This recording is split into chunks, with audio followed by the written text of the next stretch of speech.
Mach 3, give me crew show on 2, 3, and 4. Cruise show line 1, X1. 6, 3. Mach 3, give me start line 2. 5 electric. Mach 3.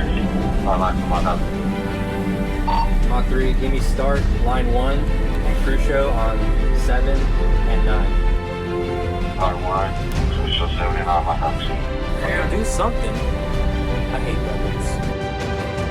Super Ops, line 3, Red Ball, Avionics. Super Ops. Line 4 is code 3 for engine vibe. Fuck.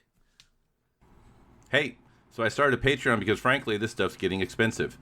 Nothing will change the podcast or the blog if you don't subscribe, but if you want early access to episodes, monthly AMAs, episode shoutouts, voting on podcast topics, and all kinds of 20 Years Done gear, head over to patreon.com/20yearsdone. This month's top tier Patreon shoutout goes to Kevin Traw, Robbie Walker, Travis Barnes, JT Owens, and Delinda Baker. Thanks for the support. This podcast is for informational purposes only, and nothing said should be construed as legal advice, nor as the formation of an attorney-client relationship.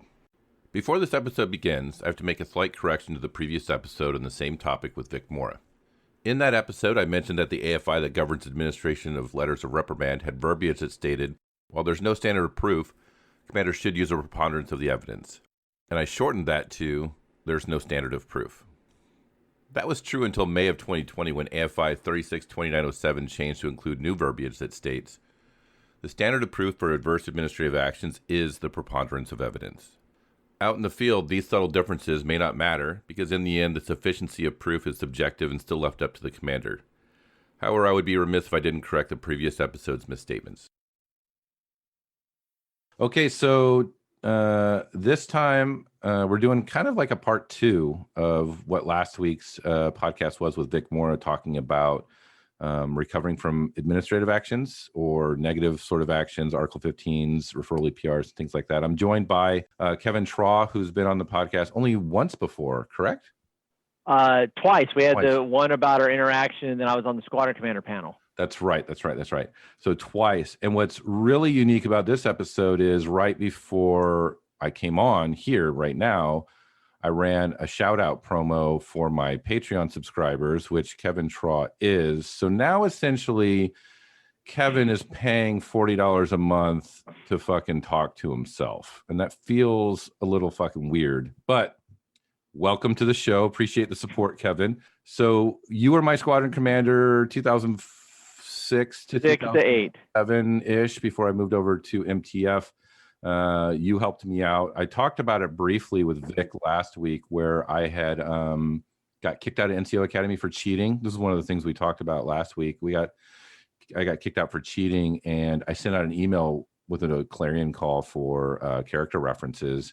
And you were one of the people I emailed to, and I like hit send, like, hey, I got disciplinary from NCO Academy. I need character references. I was accused of cheating. I didn't cheat, but I did kind of screw up. And I sent that email out, and like I hit send, and then I stood up to go use the bathroom, and my phone rang, and it was you calling, going, hey, what the fuck's going on? What do you need? And I gave you the whole story, and you gave me a really good character reference, which is in hindsight, I mean, at the time, it felt like the most important thing in my career because I had been kicked out of NCO Academy, which is, and you know, like in hindsight as a retiree, right, not that big of a fucking deal. But correct, like, when you're a tech sergeant and you're trucking along, big deal, and you get called a cheater and you're disciplinary released from NCO Academy, barred from coming back for a year, like I pulled out every resource I had accumulated in my 10-year career at that point to ask for help, and I got like 40 or 50 character references, yours being one of them. And what me and Vic kind of talked about was, you know, the breadth of those character references. Like I had you, my commander, multiple chiefs, masters, techs, staff peers, you know, and I also got some from airmen talking about how I like helped them and developed them to create this broad sort of picture. So after that, Kevin, you retired in 2014, if I remember correctly. From 2014. Yeah, just February 2014, so right after, yeah. And now you're trucking along in the civilian sector. And you know what? I'm just thinking now, we should have a conversation about, we should do a podcast about transitioning from the military to the civilian sector, because I know that's something we've talked about probably offline before. Yes, we have. I feel like that's something we could definitely deconstruct. And I also suspect a lot of my listeners are disgruntled, and they'd appreciate they'd appreciate somebody give them a good pathway for transition. Yeah, I'd be happy to. I've gotten a lot of veterans tired with my company and with other companies. So yeah, I'd be happy to do that when you want. Especially considering, once again, like me, you didn't transition to aircraft maintenance. So right. I was working with a friend of mine who was trying to shoehorn his aircraft maintenance experience into some radio operator job in Texas. And it's like, hey, go outside the scope of what you think you're qualified for, because your military experience and he's a smart guy anyway. I was like, I got that job doing medical manufacturing. Like you can broaden that scope a little bit. But the topic of today's conversation is part 2 of the rebounding from like a negative action in your career, be it a referral EPR, Article 15, admin actions, be it admin demotion, stuff like that. So first, I want to talk about, and luckily me and Vic already kind of deconstructed that whole process, but there's something that I was really interested in exploring with Vic, and I want to explore it with you, especially since his experience was a group commander. I mean, he had group and squadron commander, but your experience was a squadron commander. And much like we talked about in one of our previous podcasts, I can't remember which one, in hindsight, you realized that you were a little bit more strict or heavy-handed than you would be now through hindsight. Yes. And then part of it was, you said you kind of felt constrained that you wanted to standardize punishment across to be fair and almost equitable. Correct. You're correct. And in hindsight, you kind of wish you had tailored a little bit more depending on the circumstances, which, first of all, I'll say it's always good to hear when people can look back and go, those were mistakes, because like that's an important part of growing. But I think for me, it also lends credibility to your opinion, because I know that it's mature, if that makes sense. So really what I want to talk about is, through an Article 15 or an admin action, as a squadron commander, if let's say it's me, like you give me an Article 15 for DUI, whatever it is, like I can appeal that to your boss, right? Correct.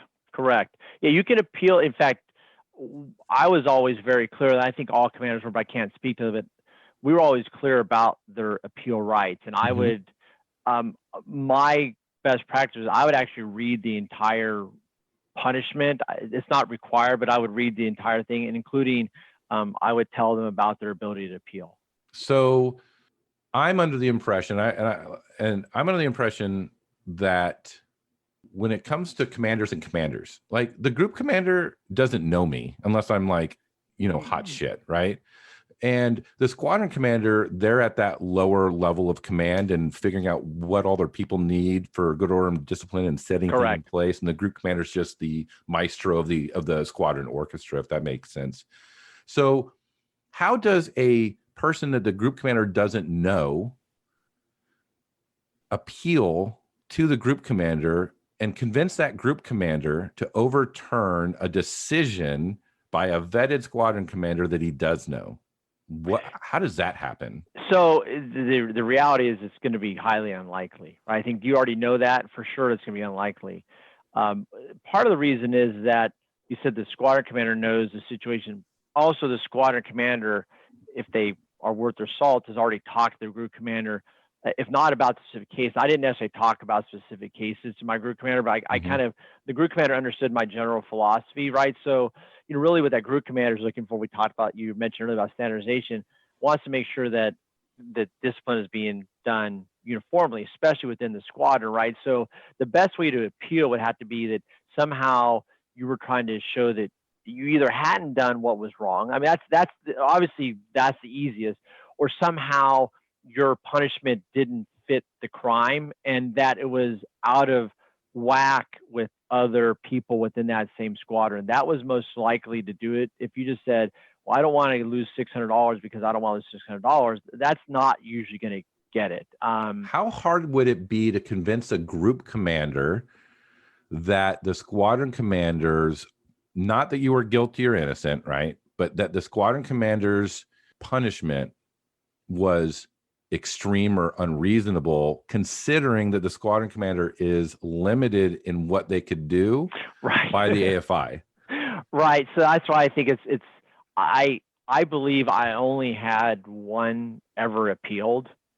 and the rest never even did. I don't know if it's because they thought I was very fair, right? Could put that spin on, or I just think that I mentioned before, I had a really good working relationship with the ADC. Mm-hmm. I met with the ADC once a month, and it was strictly so I felt that ADC, as well as the group commander, needed to understand my philosophy so they could better advise their clients, right? I really did feel that was important, because again, the goal of the judicial system is Justice. Good, more order and discipline, justice, and not to come down on someone. And I wanted them to have a vigorous defense, whatever that was, right? So, yeah, I think it's almost impossible to convince the squadron commander.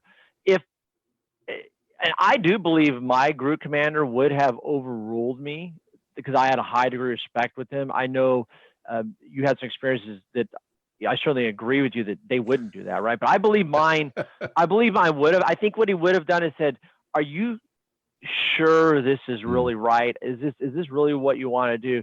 Because I will tell you, for that group commander, I got put on near when I was leaving a congressional, and I gave a recommendation. I felt that one of my fellow commanders had not done what they were supposed to, right? And they went with my recommendation. Now, again, a little bit easier for myself than say an airman who got a DUI, right? I'm coming in with a different level of credibility, and I pulled out the AFIs and all that to kind of show my background. But I think really to get it overturned by group commander, it's going to take the ADC believing strongly in that airman's case, and probably having to go to that group commander also and say, there's some issues with this squadron commander. I think that the person is going to have someone advocating for them, probably from the legal side. Yeah, but what's interesting about that is the way an Article 15 matures is, the evidence is gathered, however it's gathered, either through the shirt, security forces, it gets to the commander's desk, whatever the blood alcohol, the police report, whatever. And then that's like sent to the JAG, where you have legal experts review it. And it's like they have the evidence on this sheet, and then they have the UCMJ on this sheet, and they're seeing if this information meets the elements of this information, and then they type up a legal analysis,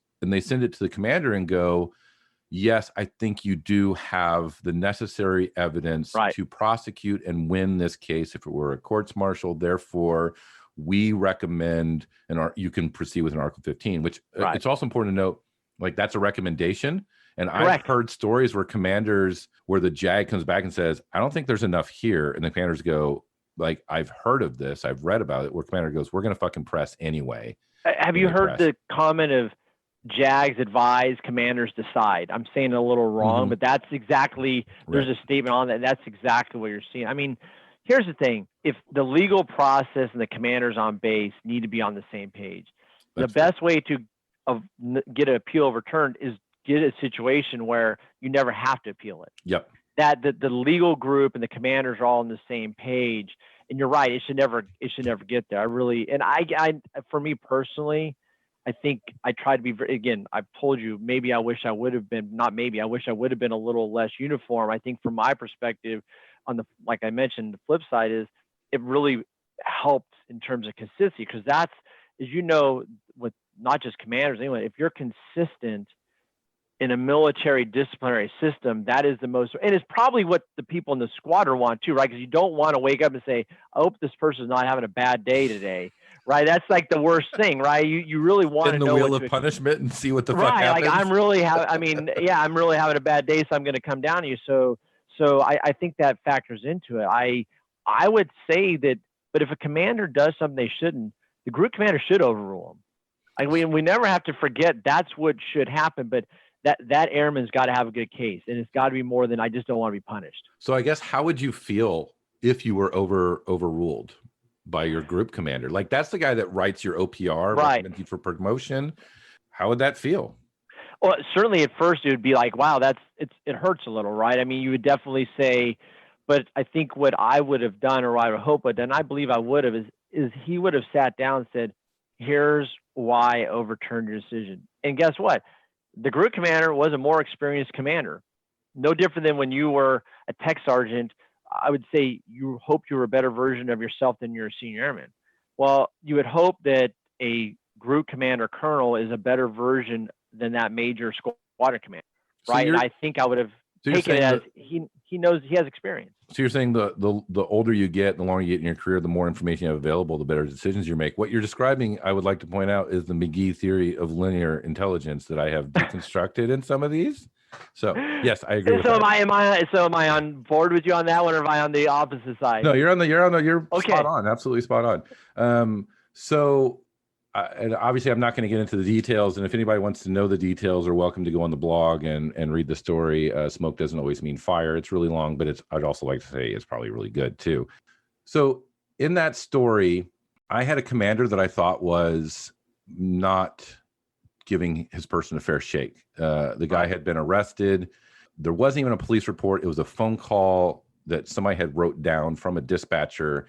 And now we are looking at doing an LOR UIF on this guy.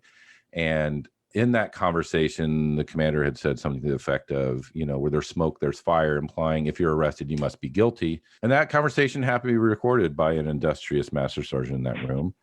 And when that was later revealed to a unrelated court martial to question the suitability of that commander serving on a jury, the issue I found was, like, I had audio recording in full context, start to finish, of a commander saying he assumes somebody's, and this, I'm not going to get into like the specifics of that case. Right. This is really just to illustrate another issue that I'm going to kind of present here in a second.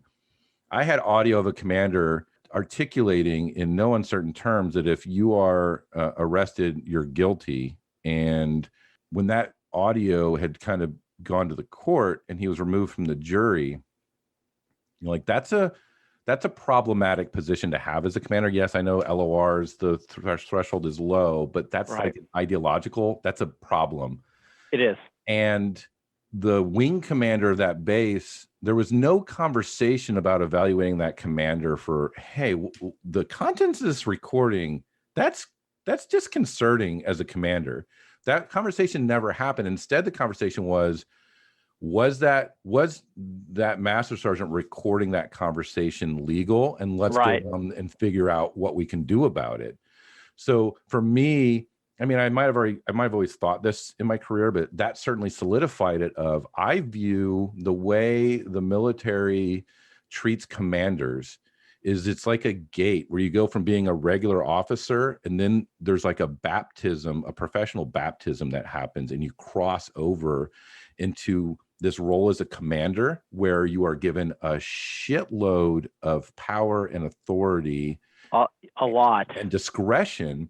And I think there's also a huge deference that since you are now a commander and you've been like blessed, we're going to assume everything you do is good unless there is overwhelming evidence doing something bad. And my concern is, and I talked to Vic briefly about this, was we're running out of maintenance officers, but we still have squadron commander positions. So we're scraping the bottom of the barrel and we're getting shittier officers, but we're laundering it through command school and into command roles. And there's still that deference that commanders are assumed to always be right. And they have these broad sort of discretionary powers. And our standards for the officers, I think, are getting lower and lower. So I guess my question is, in your experience, and you've already agreed with me a few times talking about this, in your experience, do commanders get a tremendous amount of deference from other commanders and their supervisors and stuff when they're making decisions? A ton. They get absolute deference, and not only just from the commanders. I remember the base fitness center we were doing spot PT tests, right? We get a whole discussion on PT tests, and that comes up a lot here. And they basically said, if Major Traw wants to do it and it's uniform, he can do it, right? So yeah, you're given a lot of deference by not just the other commanders, but by the whole structure of the Air Force, right? So I think what we sometimes forget, though, is if you're a higher level commander, part of your responsibility as a commander is to make sure the commanders underneath you are living up to that legal power. It's not just actual power, it's actual. I remember you signed for your squadron, essentially, right? You have to remember it's got to work both ways, not just they have the power and authority, that they need to be held, I would say, to a higher standard, right? I would say as a commander, I should have been held to a higher standard than the force in general and the other officers, including if an officer was senior to me and not in a commander role. Like when you're in that kind of specialized role, you should be held to a higher standard, right? And I felt that the burden of removal for commanders should be more than just breaking the law. It should be, they may be a good officer and they may not even be able to need to get kicked out, but being a commander should be a special privilege, right? So someone can be removed as a commander, and I say maybe they should be able to continue to serve unless it was illegal, immoral, ethics. It's just like they just weren't a good. And I saw people; they just weren't good commanders. They weren't bad people. They weren't not smart. It just wasn't for them, right? And I think that's the thing that the commanders have to understand. It's their obligation, or else the whole structure falls apart if you don't hold the commanders accountable. And that's how I believe. It's not necessarily how it goes. In fact, I believe strongly my group commander would have held me to task, and I also strongly believe the wing commander would have held me to task, as they should have, even if I wouldn't have wanted to get it overruled. Plus, I needed to believe that they would if I did something wrong. That's part of the checks and balances, right? If I believe they will rubber stamp everything, then where is my check? Right? I think that's a good point. I need to have a check. But I guess how would a group commander or how would a wing commander be able to discern, like, barring, let's say you give out Article 15s and nobody appeals, and I think there's a status of discipline, but that gets into it was a DUI. It was an Article 15, and we gave them, this was the punishment, suspended bus, whatever the punishment might be. It's a very condensed down synopsis of that event, right? Or does it get into the details of? Well, I'll tell you what. If you, again, I can only give it to this is both good and bad with me having done command at one location for 2 years. Our status of discipline, if you, let's say it was just a standard person did A, I did B, and it follows along. There was one time, again, like I told you, I was considered to be fairly, strict, right? But uniform.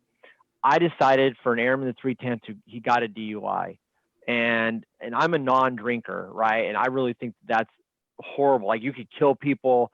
So I have a very low like that in hitting other airmen. I had a very low tolerance. Like, if you could harm someone, I really had a low tolerance for that.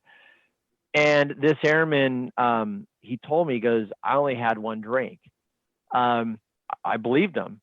And this is near the end of my tenure. I said, I'm going to suspend his entire bust.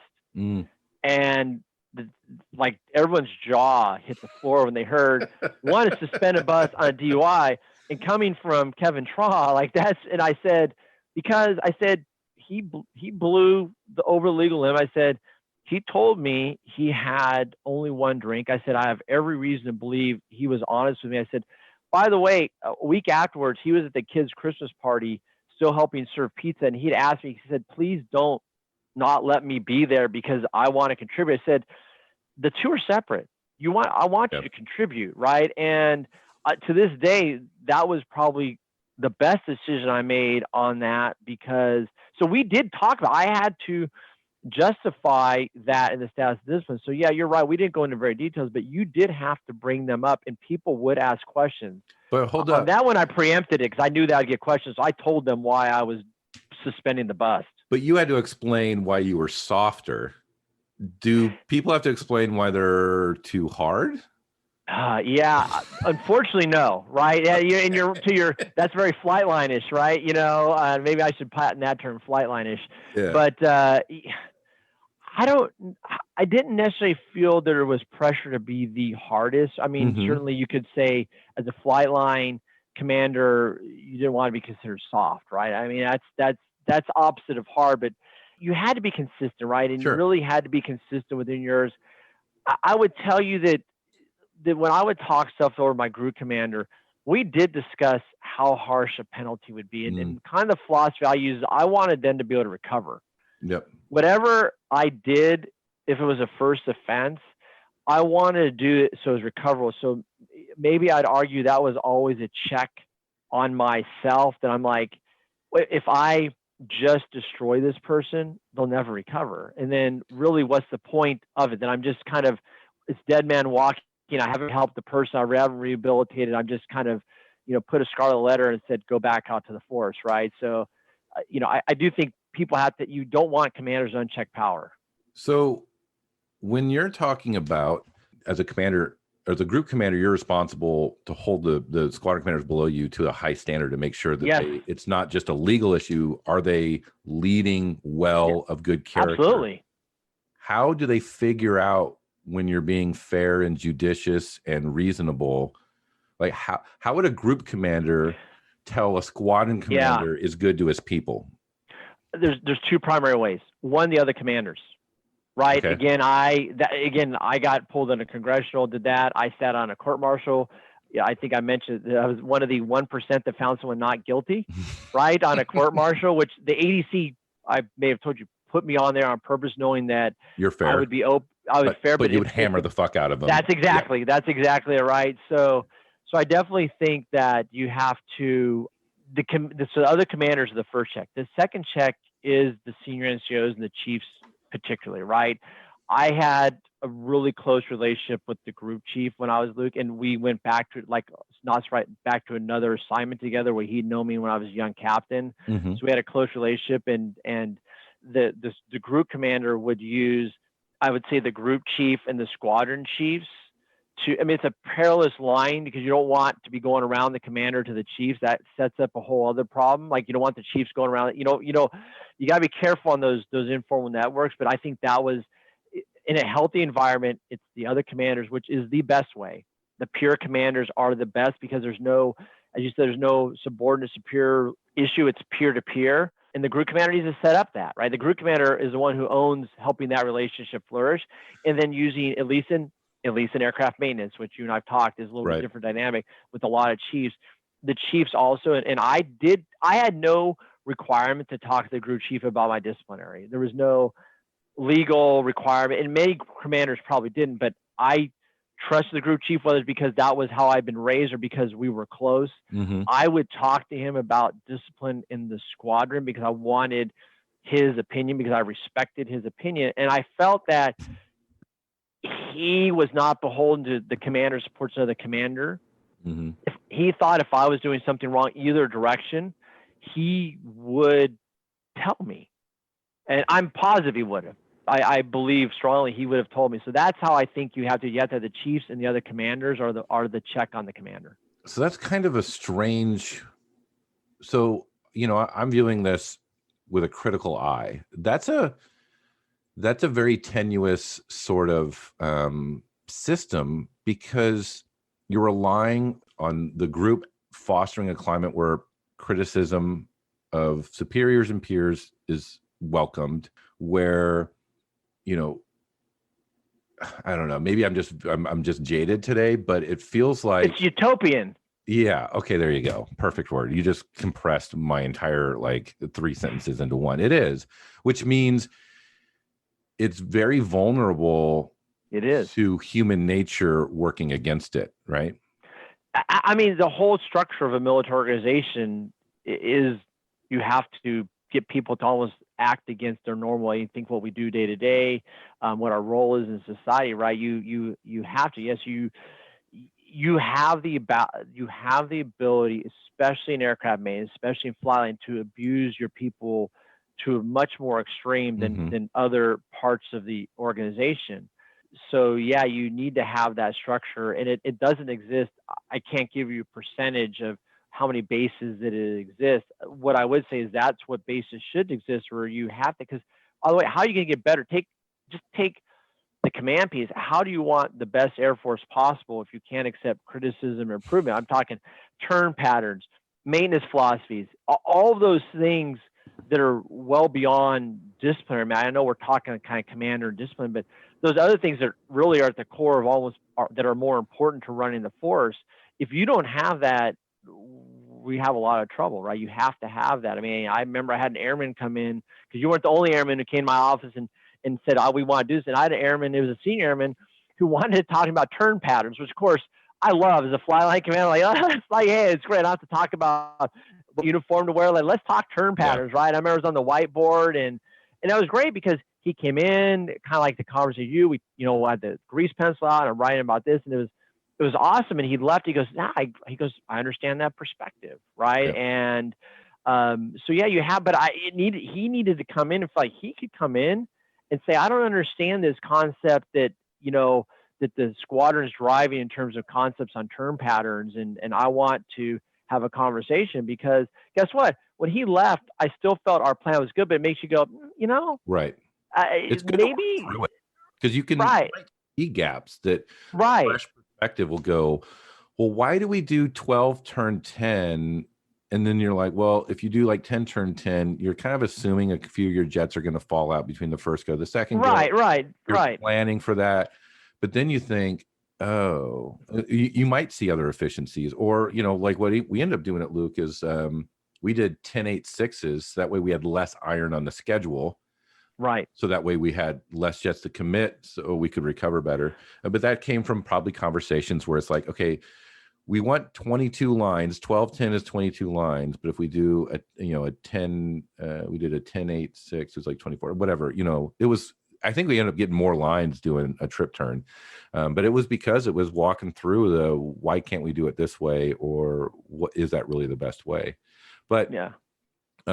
So I want to circle back to, as I talked about last week, this is a topic that one of the patrons asked for. JT Owens has submitted it for recovery from these actions. So we kind of walked through like the appeal authority and how that maybe, it's a really low threshold, which to me tells you your best case is to work through your squadron commander. But then after the bow's on it and it's all said and done, how do you recover from this? How do you recover your career? Either stay in the Air Force, get promoted later, get respect back from your peers and your supervisors and your airmen that work for you. Like, how do you recover? So I think there's two primary ways. One is to accept what happened to you, right? Like, just accept I did it and own it, if you want to use that term, and then try to do your job very well. That, I think if it's those two simple things, now maybe you could argue that they're not that simple. No, I'm going to jump in. I think accepting it is the first. You have to accept that. Again, I'm going to say that the person did it, right? If you're innocent, that's a whole different strain. But if you did the crime, accept it. When an airman told me I did it, I accepted. Boy, I tell you what, that changed the demeanor of the conversation. When they would leave, I'd say, you know what? I said, if he keeps that up, we'll pull back some of the discipline. Yeah. Right away, I would say, like, that's a meaningful exception of it was a huge thing. So I want to jump in real quick, because this podcast and last week's podcast, even though it's publishing a week apart, they were recorded like 30 minutes apart. Like the last one ended and then Kevin jumped on 30 minutes later and we did it. So I'm laughing because literally what you just said, accept it and then work really hard and like be great at work, was the exact answer that me and Vic came up with. And also, I think it's also important to know, I probably should have mentioned this at the beginning, like I wanted both Vic's and Kevin's perspective, but I didn't want to include them in the conversation together because I wanted to like independent quarantine their thoughts, so that way there was no cross-pollination or collaboration. If I told you guys to think, within your own mind, I think you guys would do fine. But I really wanted to see it as an experiment of how would you answer if you didn't know what the other person's answer was. So anybody listening that hears Kevin's answer, just know he has no fucking idea what Vic said last week because it was 30 minutes ago and he wasn't there. But so that's why you're a good podcaster, right? By the way, with your experiments also. Fucking the puppet master of the yeah, it's very, very well done. So the acceptance and then the work performance. So you kind of talked on the acceptance. Obviously, if there's some ambiguity, if you didn't really commit the crime. But I think it's also important to know, and I talked about this with Vic, so I'll only touch on it very, very quickly, is oftentimes there's a lot of circumstances that goes into one of these events. It's very much like the Swiss cheese diagram, like right. The light had turned red early, you also had a few too many beers, you got into a fight with your girlfriend, so you didn't want to be in the house, you started driving. Like there's all these things that kind of play into it. But very often accepting that even though there's all these extenuating circumstances, when you distill it all down, you still very likely broke the law or did something Right. heinous, right? Right. And part of that is the accepting is it's really hard to admit that you take Very all the hard. veneer off of it and you objectively did something wrong, bad, or illegal, right? It's very hard, especially if it was illegal. Right. I mean, I'm talking like a lot. I mean, certainly you have to follow a TO and it says a bit, let's put that in a little different category than if you hit someone or you get a DUI, right? There's different, levels. So yeah, you have to kind of accept what you did, which is hard in itself to say I did something illegal. And then you have to accept whatever punishment, which is oftentimes is going to be financial, right? Whether it's money or losing a stripe, which is hard earned, right, on that. So there's going to be, and then people know, right? I mean, you're on the wall of shame when you're, in the commander's office and you're blues, and that's done on purpose, right? We could have a whole discussion on if that's a good or bad way of doing it, but people know that you're there, and it's a lot for oftentimes people who are 21 or 22. They're away from home, and let's not, if they still have close relations with their family. It's hard. I maybe I didn't have an appreciation so much like I do now that I have a 21-year-old about how much he still needs his parents despite what he thinks, right? And I mean, that gives me a different perspective again. And I think there's another piece I hadn't thought about till we just had this conversation. Like, even beyond the 21-year-old, let's say like a 26-year-old, 27-year-old, or 30-year-old, like a tech sergeant gets a DUI or something. Like, he has a wife who looks up to him. Yes. He has kids. Yes. Right. So like, there's like this huge psychological burden that it's really hard to accept this stuff to be true, compartmentalized only at work. Like, you can't say, yeah, I definitely committed that DUI to your boss and at work and all these things, and then go home and go, oh, that's total bullshit. Da, da, da. Like, it would be really hard to hold those two things in your head at once, which means part of getting someone to accept it is you have to convince them to go back to their family and lay bare that they were not a role model for their children, and to let and I'm not just talking about it could be wives or husbands, serving, but also going to their spouse and letting them know that they harmed their family financially, both in whatever they're losing in the immediate and then future promotion, degradation.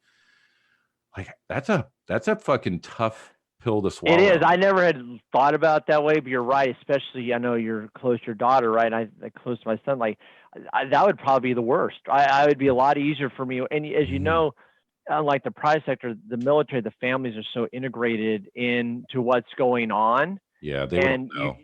They would, right? So, it's tough, right? So, it's really hard that you've made that impact on everyone. And as part of the acceptance, it's a very complex acceptance of what just occurred to you, because, I mean, a stripe, depending on, it's $300-$400 a month, right? And we're talking people making $40,000-$50,000 a year. That's you look at it as a percentage, right? And not to mention, they have whatever their future was. They've probably set that back by 2 or 3 years, right? So if you did the whole loss of money over a career, you're looking at hundreds of thousands, probably. Yeah, at a time where you're not talking they're at their end, where they can go get, like, they're at the part where they have, you just said it, young kids. Because I never had a senior NCO get an Article 15 in my squadron, and never really even close, right? So it was people who were younger and young families. That was just the reality of the situation. So I see all of those pressures. It makes it really fucking hard to like strip away the ego and say, I fucked up to everyone. But I still think it's really important to do in order for that recovery. And it's like a tough pill to swallow to hear it, but I think it's really integral at the outset to accept. It's the most important part, right? And, I had one where an NCO slept with someone who worked for him, and he was, it was a direct subordinate, right? And, I won't go through the whole story, but basically, at the time we had correctional custody and we put him in correctional custody. I remember the shirt said, when will you let him out? I mean, there was a max of 30 days, right? I said, when he calls and admits he did it. He said, that's it. I said, that's it. Right. So I said, I want nothing else. I said, because he will never recover if he doesn't say it out loud. I mean, he knows what he did. When I say we caught him in the act, we caught him in the act. Right. That was that blatant. I said, he needs to say it. And sure enough, 12 days later, I get a call from security forces like 9, 10 o'clock. Cause it's commander, you're 24/7. It doesn't really matter. Right. And so I said, give me a minute. They said he wants to talk to you. Of course, they get all concerned, right? Because they do get protective, especially my shirts. Like they didn't. I was good with meeting people on my own. They were always very protective because they're worried about something, right? And I said, let me throw my uniform on and go in. And I went into the room and I said, what do you want to say? He goes, I did it. He goes, I slept with her and, I knew better. And I said, okay. I said, you can go home. That's a big thing. He said, I can go home. I said, yeah. I said, I didn't need you to admit it for me. I said, I knew what you had done. I said, you needed to say it. He said, are you going to tell my wife? I said, that's not my role to tell her, because she had been outside my office a few days before saying she wanted to speak to the commander. Why was I putting her husband in jail and all those kind of things. And again, the shirts, there's a reason why they kind of protect her. I could hear it outside my office, right? And knowing that I had to trust them, that they knew what they were doing. If they needed me, they would get me. And if not, I needed to follow my NCO's advice. And so he went home. We switched his AMU. He ended up in the 310th. He went from the 63rd to the 310th. And he ended up back, he was an airman after I demoted him and was on a load crew. And he did very well. And when I would see him in commander's calls, I'd say hello to him. I didn't felt he needed to be a pariah, at least not in my mind, right? I didn't feel it was my job to pariah people, right? And I'm sure he wasn't happy I demoted him. I'm not going to say, well, he came up to me and said, really appreciate you demoting me. That's not naive, right? I mean, I think he respected what I did, in that when he told me what he did, I let him out. That I got what I felt he needed, not what I wanted to need to feed. I can make him sit in jail as long as I want and flip tires, because it's not about the commander. It's about the airman, and it's about the force, not about you. And also I want to let anybody listening or watching know that, like, when I laughed when you were talking about the wife standing outside your office, like, I wasn't laughing at her or the situation. Well, what struck me was, like, how uncomfortable of a situation it must have been for you, that you were like working with this infidelity that was UCMJ violation with this guy, while the delicate nature of trying to balance his wife outside your office. I think it's also important to note that situation only fucking exists in the military. That is not a situation you will ever fucking find in the civilian sector at all. Right. And I really felt that I had responsibility for the spouses and children in the squadron. And I think the Air Force would have argued that also, right? But I certainly felt that was part of it. And it was hard, right? Because, let's put it this way, we're all human beings, right? And in my mind, like, out there was, she was saying some not so nice things, but I mean, that's fine, right? I get this. I said, I get the circumstance, but you want to run and say, your husband is having an affair and I'm holding him accountable. Why are you mad at me? Right. But I'm like, it's not about me. It's about the force and the discipline of the force and him, not about me. Right. So, but yeah, it was an awkward situation for sure. So the second piece of that, so acceptance, I agree. I think acceptance is probably the most important thing, and it has to be like unequivocal, ego shredding, and as quickly as possible in order to begin the recovery. I think the recovery doesn't start until you accept responsibility, period. Or ever start if you never do it. Correct. But then the second piece is, and it's so hard because, especially, I don't know if it was just me. I suspect a lot of maintainers are like this. Like, when I screw up, and there's so many fucking opportunities to screw up at work. So many fucking opportunities to screw up at work. Like, I would like focus on the fact that I screwed up, and it would distract me, and then I would keep screwing up. So like, part of that is in this scenario we're going through, you accept it. you recognize that this is a part of life. You're going to grow from it. And then you have to like move on and like, okay, that is not going to define me. That is not who I am. And that's not what I want the lasting impression on all of these people to be. So I need to create a new way forward where that is left in the dust. And the only way to do that, well, there's two ways to do it. You could be way worse, right? And then which happened, right? Like you could fucking, I'm going to fuck everybody then, or you can like really come out of it and be resigned that you have this event, but you're going to create, or you are going to grow from it and you're going to do better, which requires a very high level of performance. And so I guess for you as a commander, what types of things would signify to you that the person had recovered or was growing and working hard to be better? So I would say they would, they'd go back to if they were doing a good job before they'd go back to doing that. Like if they were, an upgrade training, they would, be trying to learn their skill and their craft, right? That if they said, hey, we need someone to, go help in the can dock because, they're behind, and I'm not saying they need to volunteer because we talked about volunteering. Of course, volunteering to go work in the can docker phase is work related. That's different than going volunteer in the bake sale, right? But if you're kind of working on your craft, that basically they would try to continue to progress, right? That if they had been demoted or had not been demoted, just that they wanted to continue to like, these are what skill sets I should be growing at this point.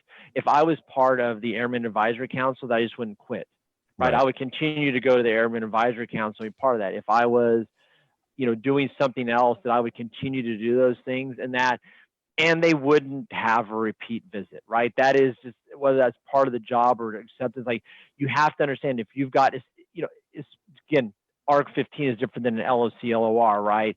That you cannot come close to doing that again, especially, in general, I got a DUI, but this time I just stopped using the TO. Okay, that's it's all a character issue, right? It's like certainly you had to make sure to be above board, but this always would come up around EPR time, and it's unfortunate if you got into a rifle EPR, there's nothing to be saved, and if you had one earlier, and that's probably inherently unfair. Yep. So I've had 100 philosophical conversations. I don't know if there's any way around it. It's just sometimes life sucks because its timing is good or bad, right? Yep. But I definitely felt that if they got in trouble, it needed to be documented in the EPR. Right? You cannot have, they got in trouble and then you give them a firewall 5. That's half the problem we had, right? But you should not make it permanently detrimental to the person, and you should look at it as they should be able to recover, whether that's Airman in the Quarter or Maintenance Pro. I know you had a discussion about Maintenance Pro and discipline, a few ones back. And I definitely viewed, now if you got a DUI, go for Maintenance Pro, I may argue with you. Maybe that's not going to, I would let that shit fucking fly. Like if I had Billy Badass that was like, I know you would, doing everything, and he was fat as fuck in LORs for PT and he got a DUI, I'd be like, okay. He's still, I'd fucking push it. I would Maintenance Pro. I would probably let you nominate him. I'd probably step in if they want. I'd probably see you as far as nomination, right? I would meet you 3/4 away, say, hey, it's an honor to be nominated, right? I would battle you for sure. But I know you would, but part of it, and that's what good NCO should do, right? A good NCO should have that conversation, and the commander should be open to having that conversation. Agreed. And saying, and here's the thing, if the kid had really recovered, would it be so bad to let him be nominated? Because boy, that is a huge win to say, yeah, I got this, I got nominated, maybe I didn't win, because it's hard to win. Those should be hard, right? Yep. Especially at base like Luke. But that's a tangible way to show that you've recovered. So I'd say whatever you were trying to do, if the person went back to trying to do that, that's the best way. And really, I think those NCOs that the person were, and I would say I like to see the NCO. Some commanders say I want to see the senior NCO that IC. I wanted that NCO or senior airman if they were the supervisor, right? If they'd gone through ALC, I wanted the direct supervisor to look at me, not the squadron chief, and said, hey, I want to be the savior of the squadron, go to the commander and say, hey, boss, I want to do this. I want the 22-year-old, 23-year-old staff They have who's skin like, in the game. yeah, It's their word, right? right. Like I'm going to the commander who signs off on my promotions, as you said, kind of owns everything, especially at that. Once you get to senior NCO, you have some more protection. That's not the right term, right? But I'll use that term, right? You have legal protections that a junior airman or junior NCO does not have, right? There's some security there. The sense of security thing is a better term than protection, right? That airman or NCO comes to me about someone who works for him. That in my mind, that counted a lot. Yeah. Right. When that price, it's like, even if they're wrong, that they feel that strongly, I need to be deferential to that NCO. That's a good point. Because guess what? Then they feel like they have to, because here's the thing. They could say, you're upset at the command. Like, if you let me down, because I am, as you said, I'm the mechanic on the rise, right? They know me. This squadron values me, but I do not want to get crossways of the boss because you go and get a DUI a week after I've said you should be allowed to do this, right? Because guess who I would call in that case? Hey, remember you told me how good this guy was? Yep. You want to have a rediscussion on that? So, and so I knew when I see a lot of guys get into, I mean, DUIs was certainly super common. I think that was probably the most, when you're talking Article 15s, it felt like DUIs was the most common. And I would see often after the DUI, they would go volunteer for soup kitchens, volunteer for the air show, volunteer for AADD, which I at least saw that. I was like, okay, that wouldn't matter. Yeah, the others, I'm with you. I know where you're going. That wouldn't matter. The Americans, Airmen Against Drunk Driving. Yeah. But the other ones that didn't sway you? No, because I guess because I've been raised in a flight line, I gave a lot of. I felt our job was to fly and fix aircraft safely, and I feel that's what we should evaluate people mostly, right? Even though I exist in the system we existed that had top 3 and Airman Advisory Council, again, different discussion, different time. I wanted good, solid mechanic leaders, right? Technical expertise.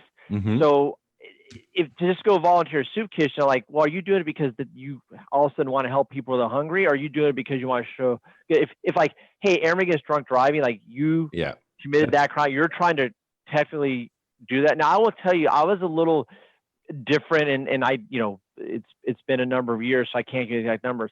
I didn't have a ton of DUIs. We had them, right? I was more strict on work-related malfeasance, right? Because that was, I guess, willful violation of the TO. So I was probably a little more, so in my mind, someone could overcome that easier because the way if you overcome not using the TO and destroying something, just use the TO and work, right? So, yeah. So I'm going to counter that. And I know that you're smart enough to know that the things I'm about to say are all true. And I need you to help me walk through this logic you're laying on me. So the flight line doesn't go by the book, right? There's corner cutting very frequently and it's endorsed, usually not overtly, but endorsed by supervision because sometimes it's overtly, by the way. I have some examples. I was a captain when it was. Oh yeah. There was, I remember a time where we had a jet, man, it's so nice to admit to all these crimes out in the military. There was a time we had a jet and had a little bit of burring on the stab box inside. And that was a depot level, you had to spin a 107, there'd be come back and but it was always blend. And I was literally out there with a file, as a fucking staff sergeant, filing it down. And my pro super came out. He's like, what's going on? I was like, oh, I found this. I'm just going to file it down. And then I, God, man, this is a true story too. You need to understand, I was a piece of shit. So then what I did was, it was Friday. So it was one, I'm bad. This is going to blow people's minds. I had no, primer to cover it up, so it was all shiny, and I didn't want it to get corrosion anyway. So I'm so bad. So it was Friday. There was one sheet metal crew, so I called them out to a jet in the 56th for a stuck screw. like way out on the ramp, and I was in the 310. So when I saw them drive away, I walked over to the sheet metal shop and stole, I knew you were going to say the that. primer. You had them go. So I could cover up my other crime that I had committed. So double down on the crime. Yeah. And I like super knew about that. But what I'm getting at is, yes, you need to accept it and you need to be a badass at work. But the problem is, how do people walk the line of following the TO when, if you were to follow the TO, like your supervision would lose their minds, and there's all these pressures to do because the problem is, there's so many corners that we cut as part of the regular course of business that if you were to go, okay, well, I just got an Article 15 for whatever, I need to be perfect. There's so many pressures not to like cut those corners that if you began following the TO, like it would be weird. Do you see what I'm saying? Like it would stand out. And I'm not going to be naive and say that there was no TO violations. I was a commander or an officer. Right. I just know how the flying works. I think part of it, the commander has to set what's acceptable. And I know I had 2 instances early on. So one, it was in Korea, right? And there's very specific timing, and we were coming up on the 8-hour mark, and I was Red X qualified, and another captain who was senior to me by like a week or two was there, and there was a battery install, right? And it was like, it was 7 hours and 58 minutes, right? You don't want to fail in Korea because it's already miserable there. So she said, "Will you get the X?" I said, "Well, I said, that's fine. So you can get it too." She goes, "Well, I think you could do it." I said, "Okay." I said, "Hey, I need to get the TO, right? So I can, make sure that I'm checking what I need to do as a 7, because not surprised. Like, I don't necessarily have the TO, memorized as a captain, right? So I get the TO. She goes, "Well, why don't you just sign it off?" I said, "Because I need the TO." I said, "To sign off the work." I said, "I'm already not familiar with the task, but I'm all X qualified except for egress." I said, "So it's within my authority. If I sign it off, it's on me," right? I said, "But I'm going to follow the dang book," right? She goes, "Well, then we're going to miss our timing." I said, "Well, then we miss our timing." She goes, "Well, I'm going to sign off." I said, "No, you're not going to sign off." I said, "Because now you're going to sign off because you don't have a book," right? Yep. So, we had another incident in Korea where the squadron commander wanted to, this is in the objective wing, which I disagree with you. I don't think the main commander of the fighter squadron commanders, that's a different topic there, young Chris McGee.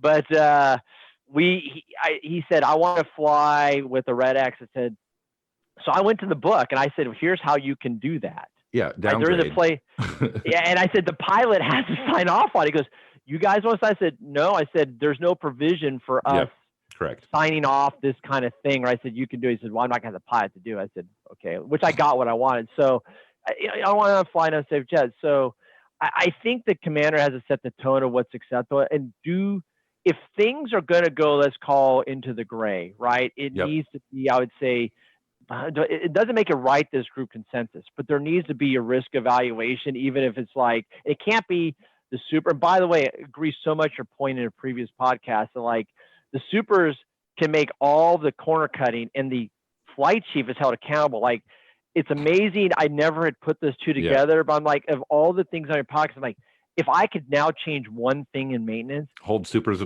I would change quality. If only one thing would be, now after your podcast, I would change that. I would make the super responsible for the quality, right? So yeah, I think that you're right. I think that you have to set that you can't, and we got really a little off topic, but I think you really I'm going to cut all this out. No one's going to hear this. Yeah, it's fine. Okay.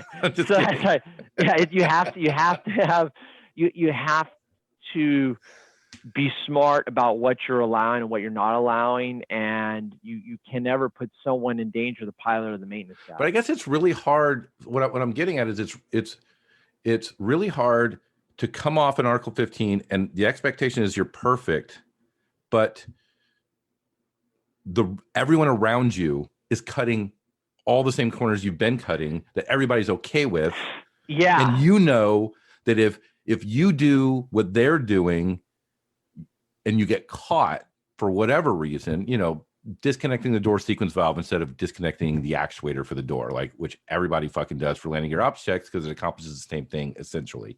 But a QA happens to come up and go, hey, what step are you on? The door actuators Right. aren't disconnected. And everyone does it all the time. It's a normal thing. And now because there's Article 15 hanging over you, you're in this weird space where you have a higher expectation of adhering to the TOs Than the and rest your of the group. peers. And if you start enforcing that level, your expediters can be like, what's taking so long? What the fuck's going on? All the people that are working with you don't understand it. So here's what I would say the answer to that is. The people around that airman, if they actually care about them, or NCO, needs not put them in that situation. And that was, I would oftentimes get upset and say, why did you allow them to do this? Yeah, Knowing that's a they good were point. already, it's like knowing they're trying, like, because we get what happens in the fly line, right? So the next part, like I want to talk to that person in charge. Like, you knew this person was in trouble, and, Yep. and they couldn't. That's a good But yet point. you allowed them to, where if another one would have been caught, we said, you know what, we got to do something, but it's good. We know what you're doing. This is what happens, right? But you, that's a, and This person's that's a in a real fragile failure. position. Yeah, you need to treat it as such. That's one thing that the fly line does not do like they should. And that was always what would get me with people, especially the dorms, right? I'm like, why did someone else not step in when that 20-year-old got drunk? Yep. You know what they should have done? Said, Take him you back to need his to go- room, help that's him what it- out. Take him Make sure back he's to not his room. running around. Bingo. And that was what I'd tell him. I said, we weren't, I said, here's the thing as a commander, 700 people. I said, I didn't have to go looking for trouble. Yeah. It found us. We weren't trying to hunt it. I said, you let him down by letting him streaking on there. I said, guess what? He was running around the outside or dropping things on people's Yep. heads. I said, of course. I said, just put him inside. No one knows. Yep. No, there is no harm, no foul. And that is why that would always get me upset why they didn't look out for each other. And that's the exact way to, if an airman's in trouble with the other airman, if people are listening, say, then what you should do is, if you have an airman's in trouble, look out for that person. And I so think they that's, do not get in trouble. I think that's probably the most important point, and something that we didn't piece together last week with Vic is, I think when it comes to recovery from these things, yes, the acceptance by the individual is important, and yes, they need to hold themselves to a higher standard and perform well. But I think what's also important to that is their supervisor and their expediter, their NCOIC, their flight chief, they need to let the commander know about that rebound. So Right. like, the person can't go up to commander with an itemized list of all the great things they've done, because that's like disingenuous. It's virtue signaling. It's a whole bunch of like shittiness when they just can't, and it's just awkward and it just doesn't work. But I think it's like, every time you're in the commander's office, at the staff meeting or whatever, just like, and you know that guy's done. I mean, if the guy's not doing well, you don't need to fucking say anything. You don't need to lie, or you don't need to puff him up. Like, but if he's working hard, if he's the guy staying late, if he's the guy you see getting dirty, if he's the guy that volunteers come on the weekend duty, the commander's not going to see those things. And he can't go to the commander's office on Monday and be like, hey, I just want to let you know that I volunteered for weekend duty this weekend. We work both days. We got all the jets fixed. And that's part of my recovery from this Article 15 you gave me. I'm just putting that on your, like, that's not a thing. So, JT, who asked for this topic, I think part of that recovery from these actions is your work family needs to let daddy commander know that Yes. you are growing and recovering. It's not something you can do. And this is the period I will put on this whole point. That doesn't fucking happen come EPR time, where you're trying to like quantify it on a piece of paper with a bunch of other people's bullets. That needs to be a conversation that is ongoing with your commander at opportunities when he's walking around, if he's walking around, when you're up there. If someone else is getting an Article 15 and you're doing like that post-punishment conversation where the commander usually leans back and says, so how are things going? That's your chance to go, Airman Snuffy, the DUI from 6 months ago, he's doing much better. Like, I see him taking the lead. He's training other people. We're looking at maybe considering him to be a DCC because he's really sharp. His jet looks good. He's staying late. He's volunteering. That's when that happens. So I guess, unfortunately, the reality is when you're recovering from demotions, what you can control is your acceptance and attitude going forward. But the people listening to this podcast, I hope you understand that your responsibility doesn't end with yourself in this scenario. If you're a supervisor, you need to pick up the torch of your subordinates to message to the commander that a recovery is happening and they're doing better. Because unfortunately what happens is if you don't, and then you want to rate the guy well, like outside that reporting period, like, yeah, you got a DUI, it's going to get a referral, Right. or something. But the next year, if you haven't let the commander know about this metamorphosis as it's ongoing, when it comes time to push an EPR the guy deserves, not even like the best EPR, but the EPR the guy deserves, so the commander has no information about this last year and a half, like you're going to have a hard time, and that recovery may not happen. Or if there's a quality force review board for sequestration or force reduction or whatever, like the commander needs to not be surprised with you advocating all of a sudden. It needs to be an ongoing conversation that you're really responsible for. Like that's a supervisory responsibility. And I used to walk the fly line every day, maybe sometimes twice a day, to try to give that out. I mean, it was more than just people who redemption, right? I just wanted to go out and see, and fly line commander, you should be on the fly line, right? That's part of what you should do. But that would give you an opportunity to have those random, like seeing the people yourself, or having the opportunity for someone to say, hey, look what's going on over there. Yeah. Another thing is we had section commanders when I was in, but I actually didn't delegate signing the EPRs to my section commander, which I could have. I signed them all, with one of the reasons I felt that I needed to hold myself accountable. Yeah. Like, again, people work all year long for the Air Force. Do they not at least deserve their commander to look at the report? And I mean, I would take them home every night, because you have so many. So I would take them home at night and review them and read them, and then send them the next day. And then we would, then they would send them me for e-signature, and I would sign like 15 a day. And I read them all, and I would remember, if someone was disciplined and all that. And sometimes I'd write notes on them and do that, because I think that that's part of what the commander needs to do, is see if the people have done that. They owe it to their unit to do that, and that's part of the rehabilitation process. Now I want to pull up one of my old EPRs and see if I have your signature. I'm not going to do it now, but I'm going to do that. I'm going to see if I can find one of my old EPRs with your signature on it, so then I know that you took my EPR home and fanboyed over all of my illustrious every night. My secretary would send me a list, and I have a stack of EPRs, right? And after I'd eat dinner, I would, do notes. I took all the decks and EPRs, and I'd review them at night, and then turn them back the next day. Okay. Well, do you have any final thoughts before we go? Yeah. Again, I think that